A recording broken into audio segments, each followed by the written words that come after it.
Jonathan David Vida Gilchrist နဲ့ Osimhen Martin နဲ့ဘယ်တိုက်စစ်မှုပြရခြင်းလဲဗျာတဲ့ကျွန်တော်ကတော့ဗျာဘယ်လိုပြောမလဲJonathan David ကလည်းအလွတ်နဲ့ဆိုတော့ကြိုးစားတင်နေပေါ့နော်ပြဿနာက Jonathan David ကဘယ်သူမှစိတ်မဝင်စားဘူးဖြစ်နေတာအလွတ်နဲ့ရမယ်ကစားမကိုပဲလေနှစ်ယောက်ရှိတယ်နော်နံပါတ်1 Jonathan David ကအောက်တော့ free နဲ့ရမှာမလား Jonathan David ကနော် Jonathan David က line လီကနေပြီးတော့သူအလွတ်နဲ့ထွက်မယ်တင်နေပြီးခဲ့တဲ့ရာသီက32ပွဲမှာသူ16ဂိုးသွင်းထားတယ်5ဂိုးဖန်တီးထားတယ်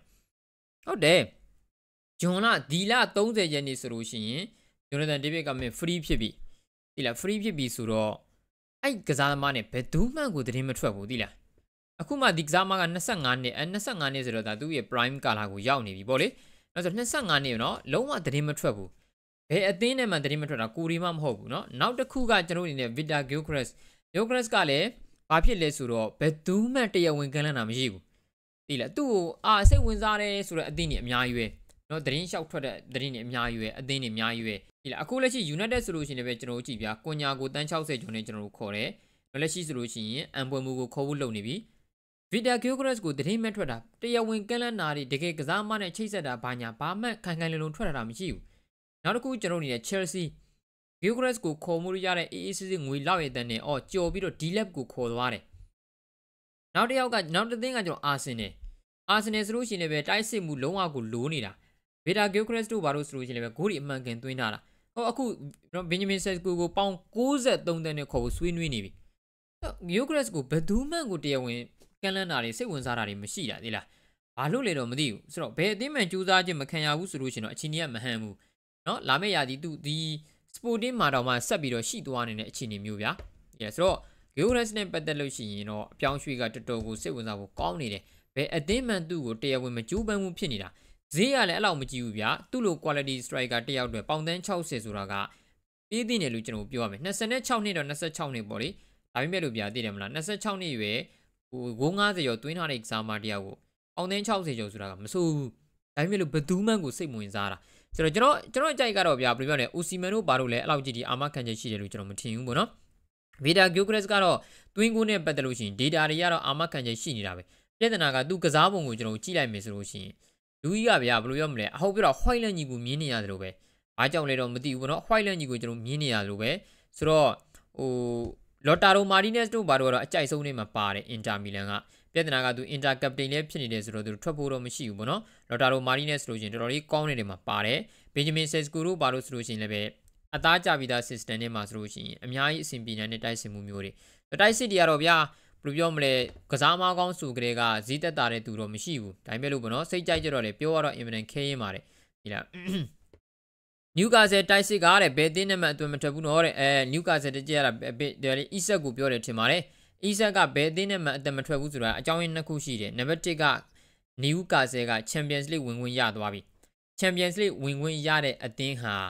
ာနောက်ရာသီ Champions League မှာအမှန်ကန်ကောင်းမှုကြိုးပမ်းမှာဖြစ်တဲ့အတွက်သူတို့ရဲ့အရေးပါဆုံးကစားမကိုဘယ်တော့မှလွယ်လွယ်ကူလက်မလို့ဘူးဘာလို့လဲဆိုတော့ Isak နေရာကိုပြန်အစားထိုးဖို့ကျွန်တော်စဉ်းစားကြည့် Newcastle ဈေးသက်တာနဲ့သူတို့ရတော့မှာမဟုတ်ဘူးအဲ့ဒါကအကြောင်းပြတဲ့ချက်နံပါတ်2ကကစားမဖြစ်သူကတန်း150တန်း120လောက်သူတို့ကခေါ်ထားတာဈေးရဘယ်သူကခေါ်မလဲဗျာဒီလားเนาะတိုက်စစ်ကြီးလုံးဝเนาะတိုက်စစ်ကြီးလဲလိုတယ်ဈေးလဲကောင်းကောင်းပေးနိုင်တယ်ဆိုတဲ့အသင်းမျိုးကလွဲရင်အခုကအဲ့လိုအသင်းမျိုးမှမရှိတာ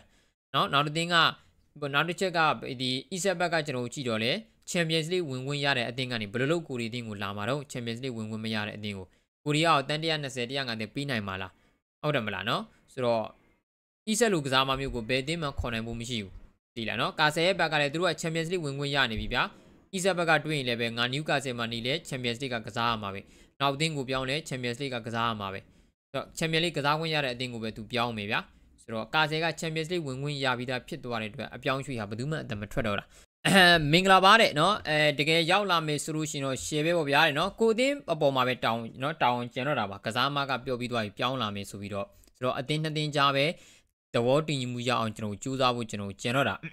တကယ်လားပြတဲ့မဟုတ်ပါဘူးဆက်ဒီမှာရှောက်ပြောနေတာပါเนาะရှောက်ပြောနေတာပါပွေမူနဲ့အာမက်ဒီယာလိုကစားတဲ့နေရာ position ကတူတူလားလို့ပြတဲ့ဆက်ဒီမှာကြီးเนาะအာမက်ဒီယာလိုက win back မှာပဲကစားဖို့ရှိပါတယ်เนาะအများအပြား Brian ပွေမူလည်းရောက်လာတယ်အာမက်ဒီယာလိုလည်းအချိန်ကြီးကောင်းနေဆိုရင်နှစ်ယောက်စလုံးက position ကိုအပြောင်းလဲလုပ်ပြီးတော့ကစားလို့ရတဲ့သူတွေဒါအပြင်အာမက်ကလည်း Nero number 10ဆိုတာတဲ့ win backs မှာပို့ပြီးတော့ကောင်းနေတဲ့အခြေအနေမျိုးကျွန်တော်တို့က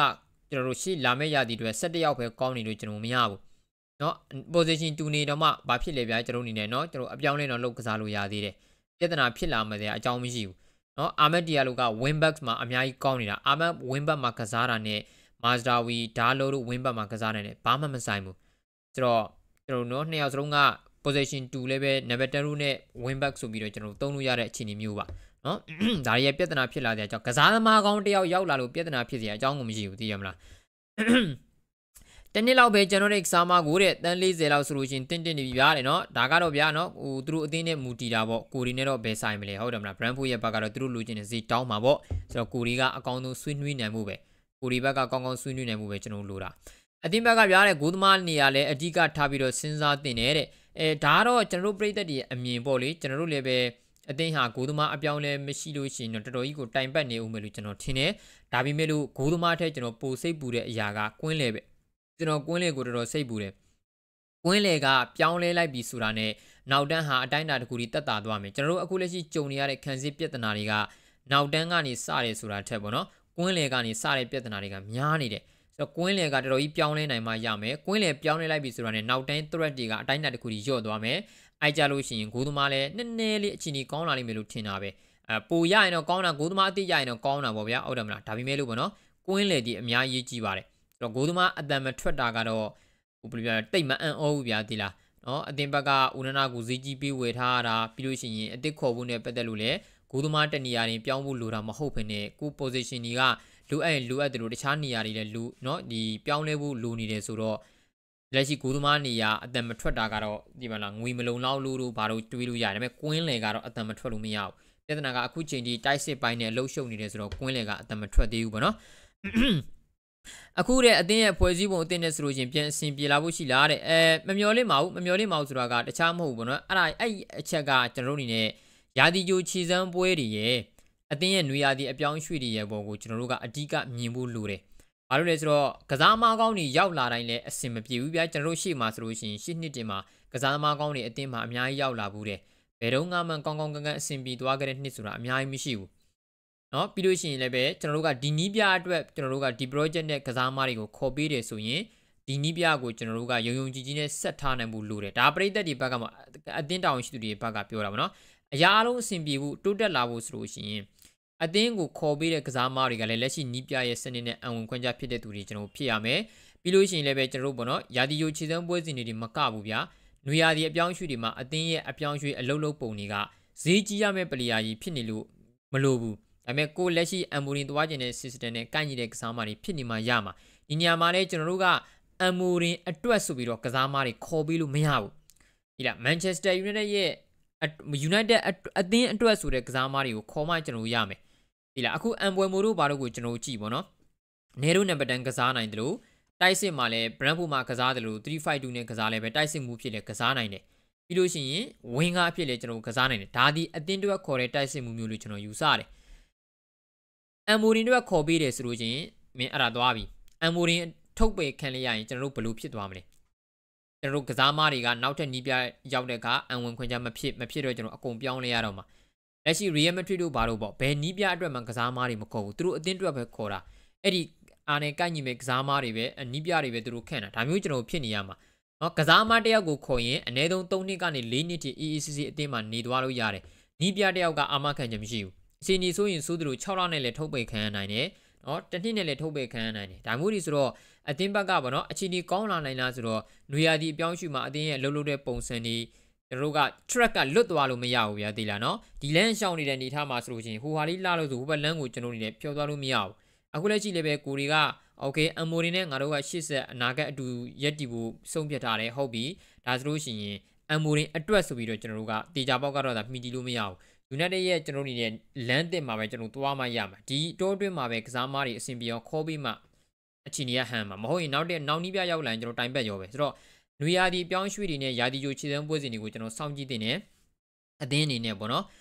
်ဘယ်လောက်ထိတိုးတက်နိုင်စွမ်းနေရှိတယ်လဲဆိုတာပေါ့ဗျာဆိုတော့အသင်းဘက်ကတော့ဒါတွေကတော့သူတို့အမှန်ကန်လုပ်ပါလိမ့်မယ်ကောင်းလာဖို့တော့မျှော်လင့်ရတာပေါ့လေဘယ်ပရိသတ်ကတော့ကိုအသင်းကိုမကောင်းချင်ပဲနေပါမလဲဟုတ်တယ်မလားနော်အချိန်ကြီးကောင်းလာဖို့ကျွန်တော်မျှော်လင့်ရမှာပေါ့နော်ဆိုတော့ Bruno နေရာကိုတဲ့ဆိုတော့ဘယ်သူအစားထိုးနိုင်လဲတဲ့နော်ရောင်းလိုက်တာပဲဖြစ်ဖြစ် injury ပဲဖြစ်ဖြစ်ဗျာတဲ့ တခုတော့ရှိရပေါ့နော် Bruno Fernandes ကိုရောင်းပြီးတော့ Fernandes လိုကစားမမျိုးကြီးအတိအကျကြီးအစားထိုးဖို့တော့မလိုဘူးဗျာသေးလားနော် Fernandes ကိုငါတို့လက်လွတ်မယ်နောက်တော့ Fernandes ဖြစ်ဖို့လိုတယ်ဆိုတာတော့အဲ့လိုကြီးတော့မဟုတ်ဘူး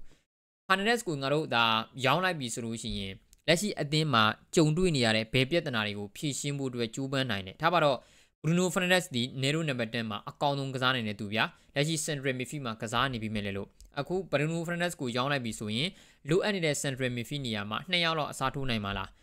လိုအပ်နေတဲ့ဂိုးသမားနေရာကိုကျွန်တော်တို့အစားထိုးနိုင်မှာလား Okay ဆိုလို့ရှိရင်တော့ပြဿနာမရှိဘူးဒါဒီကျွန်တော်တို့ကောင်းလာတယ်အခုလက်ရှိ Bruno Fernandes ဒီကျွန်တော်စဉ်းစားကြည့်နော် Fernandes ဒီပြီးခဲ့တဲ့ရာသီမှာ Manchester United ရဲ့တွင်းဂိုးနဲ့ဖန်တီးမှုမှာအများဆုံးကစားမှာထားပါတော့ဂိုး40ပါဝင်ပတ်သက်မှုရှိတယ်ပေါ့ဒါတွေကိုဘယ်သူကမျှယူနိုင်မှာလဲအခုလက်ရှိကွန်ညာရောက်လာပြီတေးကြတယ်ကျွန်တော်တို့တွင်းဂိုးပန်တီးမှု15ဂိုးလောက်တော့ကျွန်တော်ကွန်ညာစီကမျှော်နေလို့ရတယ်အခုလက်ရှိအန်ပွင့်မှုကိုကျွန်တော်ခေါ်နိုင်တော့မယ်ဆိုရင်အဲ့ကစားမစီကလည်း15ဂိုးလို့ကျွန်တော်မျှော်နေလို့ရရင် Bruno တယောက်တည်းထမ်းတဲ့တောင်တွေကယော့သွားမှာဆိုတော့ Bruno စီကနေပြီးတော့တွင်းဂိုးတွေဖန်တီးမှုတွေကျွန်တော်တို့ဘောနော်ဟိုရနေတယ်အဲ့ဒါတွေကို